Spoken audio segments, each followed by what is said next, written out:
Hello সবাইকে, আমি Sukanya my little ওয়ার্ল্ডের আরেকটা নতুন ব্লগে তোমাদের সবাইকে স্বাগত। আজকে আমরা চলে যাচ্ছি চিমনি রক। তোমাদেরকে লাস্ট ব্লগে বলেছিলাম কি আমাদের থার্ড ডেস্টিনেশন আর লাস্ট ডেস্টিনেশন হলো চিমনি রক। এটাও একটা পাহাড়ি জায়গা এবং এখানে যেতে গেলে অনেকটা আবার ড্রাইভ আমাদেরকে করতে হয়েছে। ওখান থেকে প্রায় 1.5-2 ঘন্টা মতন আমাদেরকে ড্রাইভ করে যেতে হয়েছে। এখানেও আমাদের এন্ট্রি ফি আছে। তো দেখা যাক জায়গাটা কেমন। আমিও ফার্স্ট টাইম যাচ্ছি। গুগলে অলরেডি দেখে নিয়েছিলাম যে এখানে একটাই সিঙ্গল স্পট আছে দেখার জন্য। তো সুতরাং আশা করছি খুব বেশিক্ষণ সময় আমাদের লাগবে না, কারণ আমি বুঝতেই পারছি যে আজকেও ফিরতে ফিরতে অনেকটাই আমাদের রাত হবে, কারণ ফেরার সময় অনেকটা পুরো লম্বা ড্রাইভ আছে। এই চিমনি রক যেতে গেলে লেক লিওরের হয়ে যেতে হয়, কিন্তু বছরখানিক আগে একটা বিশাল বড় রকমের এখানে ঝড় এসেছিল, যার জন্যে এই লেক লিওরের বেশ অনেকটা অংশ নষ্ট হয়ে যায়। তো আমরা যখন গেছিলাম লেক লিওর দেখতে, আমরা সেভাবে কিছু দেখতে পাইনি এবং এলাকার আশেপাশে এটাই জানতে পারলাম জিজ্ঞাসা করে যে অনেকটাই অংশ নষ্ট হয়ে গেছে এবং ওটাকে পুরোপুরি রিকভার ওরা করতে পারেনি। তো যাই হোক, লেক লিওর দেখা তো হলো না, বাট চিমনি রকটা ডেফিনেটলি আমরা দেখব। এই চিমনি রক যাওয়ার রাস্তাতেও বেশ কিছু ক্ষতিগ্রস্ত হয়েছিল, কিন্তু এখন সব কিছুই আবার ঠিকঠাক হয়ে গেছে। এখানে একটা ফেমাস ওয়াটারফলসও আছে যেটার নাম হিকারি নাট ফলস। এই ফলসটা যথেষ্ট ফেমাস এবং আমরা চেষ্টা করব দেখার।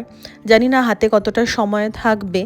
যদি খুব বেশি ট্রেল করে যেতে হয় তাহলে হয়তো সম্ভব হবে না, কিন্তু চলো দেখা যাক কতটা কি হয়।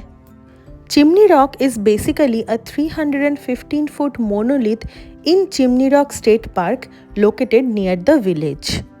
এই চিমনি রকের একদম ওপরে গেলে যে 360 ভিউ প্যানোরামিক ভিউটা সুন্দর পাওয়া যায়, সেই ভিউটার জন্যই এখানে মেনলি আসা।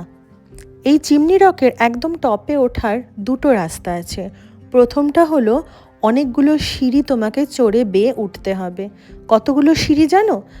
প্রায় 499। হ্যাঁ, ঠিকই শুনেছ, 500টা থেকে একটা সিঁড়ি কম। তো এতগুলো স্টেপস চড়ে তোমাকে যেতে হবে, আর না হলে 26 স্টোরে একটা এলিভেটর আছে। তো ডেফিনেটলি আমরা এলিভেটরটাই চুজ করেছি, কারণ বাচ্চা নিয়ে এতগুলো সিঁড়ি বেয়ে ওঠাটা সত্যিই খুব ডিফিকাল্ট। এই এলিভেটর করে ওপরে ওঠার পরেও আরও প্রায় 15 থেকে 20টা সিঁড়ি আছে, যেটা তোমাকে চড়ে একদম ওপরে উঠতে হবে। তো সেই 14-15টা সিঁড়ি চড়ে ওঠাটা খুব বেশি ডিফিকাল্ট না। তো আমরা এলিভেটরটাই চুজ করেছিলাম, বাট যাদের সময় ছিল, যারা সম্ভব যাদের পক্ষে, অনেকেই আমরা দেখলাম যে ওই 499 স্টেয়ার্স চড়ে কিন্তু অনেকেই যাচ্ছিল। যারা আর কি পছন্দ করে হাইকিং করতে, যারা এরকমভাবে উপরে যেতে পছন্দ করে, তারা ডেফিনেটলি এই রাস্তাটা চুজ করতে পারে। তাই জন্য ওরা দুটো ওয়ে রেখেছে। লিফটে যাওয়ার সময় খুব বেশি ভিড় ছিল না। ওরা 10 জন মতন করে একবারে করে নিয়ে যাচ্ছিল, কারণ লিফটটা একটুখানি ছোট, খুব বেশি স্পেশিয়াস না। তো আমরা লাইনেই ছিলাম এবং এখানে এন্ট্রি ফি ছিল না। এই যে দেখতে পাচ্ছ, আমরা এই কটা সিঁড়ি চড়ে উঠে একদম টপে পৌঁছে যাব। টপে ইউএসের একটা বিশাল বড় ফ্ল্যাগ লাগানো আছে। এই যে সিঁড়িগুলো, এই সিঁড়িগুলোর কথাই আমি বলছিলাম যে 499খানা স্টেয়ার্স আছে, যেটা অনেকে চড়ে আসছিল। নামার সময়ও সেই অপশানটা রয়েছে, যদি কেউ চায় এতগুলো সিঁড়ি নেবে যেতে পারে। আবার এলিভেটর তো অলওয়েজ ওপেন। এই যে মেন ভিউটা, এই প্যানোরামিক, এই সুন্দর এক্সকুইসিট এই ভিউটা এনজয় করার জন্য এই চিমনি রকের একদম টপে আসা সত্যি দেখে মনটা ভরে গেল। ভাষায় বোঝাতে পারবো না যে কতটা সুন্দর এই দৃশ্যটা।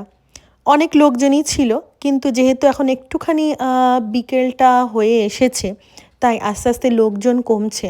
তো আমরাও এখানে খুব বেশিক্ষণ ছিলাম না, কারণ এখানে একটা এই সিঙ্গল স্পট যেই জায়গাটা দেখতে পাচ্ছি, এইটুকুই এখানে দেখার মতন। তো এখানে দাঁড়িয়েই বেশ কিছুক্ষণ আমরা গল্প করলাম, আমরা ফটো তুললাম, ভিডিও তুললাম, and then we head back. আমাদের বাড়ি যাওয়ার সময় হয়েছে। বাড়ি যাওয়ার অনেকটা লম্বা রাস্তা, অনেকটা ড্রাইভ আছে, আর সুতরাং মাঝখানে একটুখানি থেমেই যাব, কারণ মাঝখানে একটুখানি স্ন্যাক্স, ডিনার তো এগুলো করতেই হবে। তো তো চলো, তোমাদের এই ব্লগটা কেমন লাগলো আমাকে ডেফিনেটলি কমেন্ট সেকশনে জানিও। Thank you for watching. This is Sukanya signing of.